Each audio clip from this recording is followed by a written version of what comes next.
Hi, I'm Julianne Neal, and I'm so happy to be here speaking today with Milton C. Toby, a longtime author with the EQUUS Film and Arts Fest. Milt, it's so good to see you today. Thank you for speaking with me. Hi, Julianne. Thanks for having me. We have really enjoyed your work, and I think I've said to you before, your nonfiction work, Finding Shergar, or Taking Shergar. I keep calling it Finding because in my mind that's what they're doing. What you're trying to do is one of my favorites from the nonfiction genre from a few years ago. And you have such an intense background in that type of work. But this year you're bringing in an article. Can you tell us a little bit about the article that you've submitted? Sure.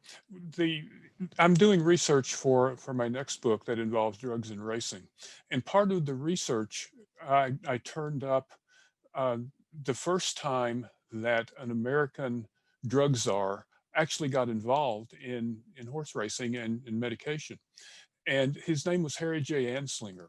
And he took over the Federal Bureau of Narcotics, which was the forerunner of the DEA, in 1930. And a couple of years later, he became really interested in illegal narcotics on the backstretch.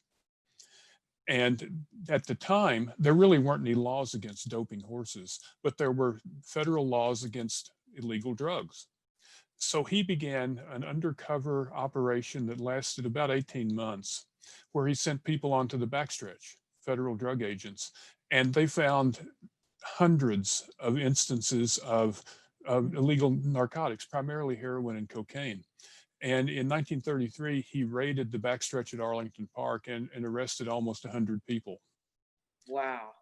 And so in growing out of that was the article for the Blood Horse. It ran in bloodhorse.com. And it was just the fact that the federal government has wanted to get involved in racing much earlier than now. And just now there are calls, almost a century later, to have federal involvement. And the Mm. Horse Racing Integrity and Safety Act is probably going to pass in Congress this year. Right. So, Right. Anslinger was asking for this in 30. 1933. Yeah, that's crazy. And we're just now getting around to it. Well, your background and your writing with all of this, you're as much detective as author, I guess. What is your process for when you're searching through these archives, and especially now with closed files and everything else, how do you start that? It's very difficult, and this process has been going on. The initial Anslinger research for this started probably 3 years ago, and it gets sidetracked. Life happens from time to time, and Right, you wind right. up doing things. But my goal always, whatever I'm writing, is to find a story that people think they know, but they really don't. That was Mm. the way with the book about Shergar, and it's the way with the book about drugs. People don't know about what happened in 1933. They don't know, and most don't care. Hmm. So I came up with a little bit of information that led me to uh, looking for court records in Illinois when Anslinger raided Arlington Park, got some guides there, and just kept building. That's great. And Yeah. it, What's been the most rewarding part of this whole process for you? it's telling a story that people don't know. That's why I do this. And what I'm able to do here with the Anslinger story that I entered it for the awards this year is to explain really the basis of drug testing in the United States, because that happened about the same time in the early 1930s. They imported the saliva test from France, but also the fact that the federal government was involved in a very big way for about a year and a half. Then Anslinger lost interest in horse racing, Mm. and he turned his attention to stopping the trafficking in cocaine and heroin and marijuana. And the most of the drug laws that we have in place today originated with Harry Anslinger. Wow. Wow. Well, thank you for bringing all this to light and sharing it with all of us. I had no idea. So, if folks wanted to read the article, it's Blood Horse Magazine, but how could they also find out more about you and your work with the books and that sort of thing? Are you online? I'm sort of online. I have a website that hasn't been updated in recent memory, so that's a start. But Okay.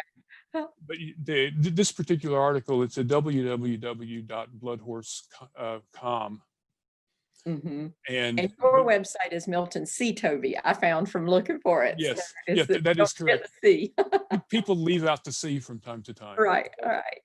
But Well, no, I know there will be lots more coming from you, and I'm excited to see what you have in next year's festival. You do have a work in progress or getting ready for. Are yeah. you willing to tell a little bit about that? Well, it's a social history of performance enhancing drugs in horse racing. Mm, Going back to really the latter part of the 19th century when uh, a person named Doc Ring came to outlaw racetracks in New Jersey, and he was the first person to sort of make a systemic practice of doping horses with cocaine and heroin. So mm. that's what started the performance enhancing drugs as a major sort of organized part of horse racing. Wow. Well, sounds like it's going to be pretty interesting. And I It also is. have to thank you, Milt, for all your work with EQUUS, and we look forward to you moderating some panels with us this year. I think our virtual format's a little bit different, but we appreciate your help with things like that. And we look forward to being all together in person next year. Yeah, I'm happy to help, and I'm disappointed it isn't at the horse park because that's about 7 miles from where I live. So I know, I know. I miss seeing you from last year, and we'll be back there next year, I'm I sure. hope so. Yeah. Well, thank you for speaking with us today. And I know folks are going to be looking for that. And we'll find your website at miltonctoby.com. Yeah, and don't complain because it's outdated. That's okay. Thank you, Mel. Thanks, thanks, Julianne.